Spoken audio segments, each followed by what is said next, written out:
Pagtutulungan na ang bansang China. Bakit nga ba dumarami ang mga bansa na may galit sa China? Ang China ang pinakamayamang bansa sa buong Asia at pangalawa sa buong mundo sa GDP per nominal. Pero kahit sa ekonomiya, ang China ay tagumpay, marami naman silang bansang kaaway. Bakit nga ba maraming bansa sa kanila ay ayaw? Totoo bang sa teritoryo sila ay mahilig mang-agaw? Mga bansa na handang sumalakay sa China dahil sa kanilang galit, yan ang ating aalamin.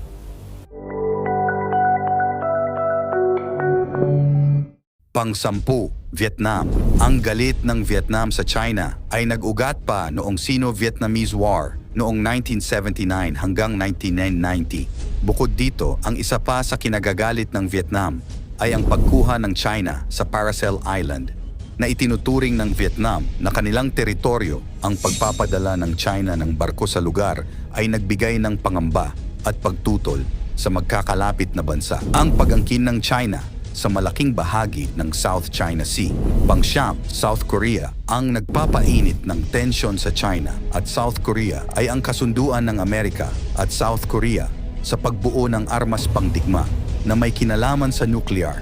Ito ay bilang tugon na din daw nila sa patuloy na pag-develop ng nuclear weapons ng North Korea na mortal ding kaaway ng South Korea. Ganun pa man ang hakbang daw na ito ay banta sa mga Chinese sa kanilang seguridad kaya nag-impose ang China ng mga sanctions laban sa South Korea. Gayon pa man ay di natinag ang South Korea sa pananakot ng China. Pang-8, Australia. Trade disputes. Ang COVID-19 mula sa China ay inimbestigahan noon ng Australia. Sa pagkalat ng virus sa investigasyong ito, nagpataw ng restriction sa trading ang China sa ilang produktong galing Australia na nakaapekto sa kanilang ekonomiya. Kinondena rin ng Australia ang kagustuhan ng China sa pagkuha ng teritoryo sa South China Sea. Inakusahan naman ng China ang Australia ng pakikialam sa kanilang internal na interes. Pang-7, Japan. Ang Japan at China ay matagal nang may galit sa isa't isa. Ang ilang dahilan ay ang Sino-Japanese War, pag-agaw sa Manchuria na isa sa sanhi ng World War II, at ang nakakakilabot na Nanjing Massacre na isang mass killings. Pero ang mas matinding galit na namamagitan sa dalawang bansa hanggang ngayon ay ang agawan sa teritoryo sa mga isla ng Senkaku Diaoyu. Isang matagal ng isyu na nagdudulot ng tensyon at parehong nagpapalakasan sa military exercises at pagpapatrol sa mga isla na nagdudulot ng protesta at girihan sa magkabilang panig ng bansa. Pang-6, United Kingdom. Ang bagong batas sa seguridad na ipinasa ng China para sa Hong Kong ay nagdulot ng matinding kritisismo mula sa United Kingdom na may kasaysayang kolonyal sa Hong Kong, at ang UK ay nagpataw ng mga sanksyon laban sa China kaugnay ng mga issue sa karapatang pantao. Pang-5, India. Border disputes. Ang mga alitan sa Aksai Chin at Arunachal Pradesh ay patuloy na nagdudulot ng mga sagupaan sa hangganan ng India at China. Sa katunayan, nagkaroon ng military clashes ang dalawang bansa.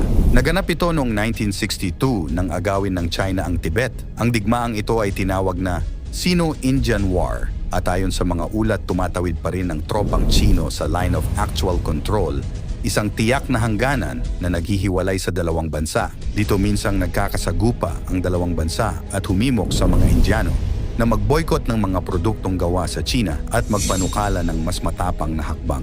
Pang-4, European Union. Ito ay dahil sa human rights issues. Ang mga alitan hinggil sa karapatang pantao sa Xinjiang at Hong Kong ay nagdudulot ng diplomatikong tensyon, maging sa kalakalan at mga patakaran sa ekonomiya.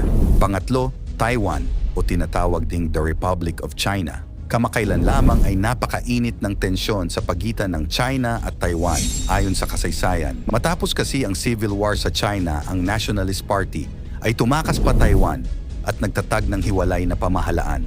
Samantala, kinontrol naman ng Communist Party ang mainland China. Mula noon ang Taiwan ay sinasabing sila ay nasa demokrasya at may sariling ekonomiya, pamahalaan at militar. Gayunpaman, hindi ito kinikilala ng China ang kasarinlan ng Taiwan at itinuturing itong rebelding probinsya ng mainland China. Bilang tugon sa mga banta ng China, naghanap ng paraan ang Taiwan upang palakasin ang sariling depensa at bumuo ng mga alyansa sa ibang mga bansa, lalo na sa Amerika. Kaya't mapasa hanggang ngayon, ay matindi pa rin ang hidwaan at palakasan sa pagitan ng Taiwan at China. Pangalawa, Philippines. Alam nating lahat na inaangkin ng China ang halos buong karagatan sa West Philippine Sea, kabilang ang Spratly Island, Paracel Island, Scarborough Shoal, at iba pang mga isla na sinasabing mayaman sa langis at gas reserves.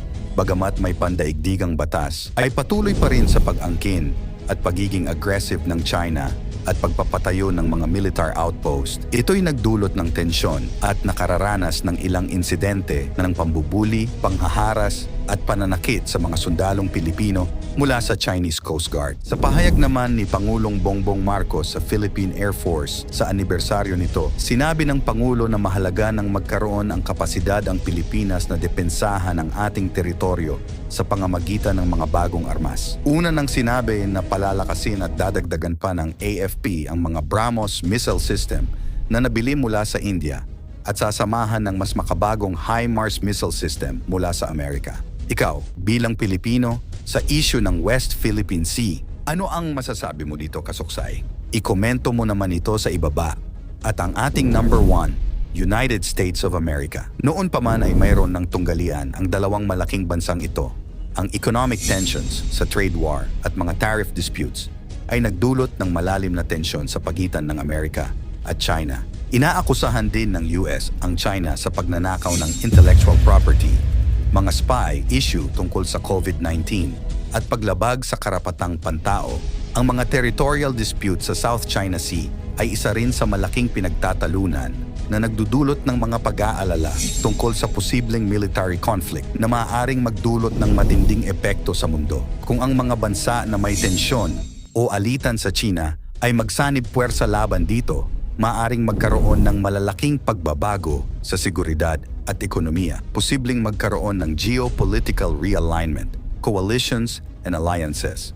Maaaring mabuo ang mga bagong koalisyon at alyansa gaya ng Quad o ang Australia, India, Japan at United States na maaaring palakasin ang kanilang kooperasyon sa seguridad at ekonomiya laban sa China. Ang China naman ay posibleng tumawag din sa kaalyado nitong bansa gaya ng Pakistan, Russia at North Korea. Increased military presence. Ang mga bansang ito ay maaaring magpatupad ng mas maraming military exercises at presence sa rehiyon, lalo na sa South China Sea at Indian Ocean, upang ipakita ang kanilang kapangyarihan. Ang ganitong senaryo ay magdudulot ng malaking pagbabago sa pandaigdigang kapayapaan at magiging komplikado depende sa magiging marahas na hakbang at reaksyon ng iba't ibang bansa dahil sa kasakiman ng China. Ikaw, bakit kaya ganito karami ang may galit sa China? Ano ba ang dapat gawin ng bawat bansa upang hindi na umabot sa isang military conflict? At sa huli, anong bansa kaya ang pinakamortal na kalaban ng China? Ikomento mo naman ito sa ibaba, pakilike ang ating video, i-share mo na rin sa iba. Salamat at God bless.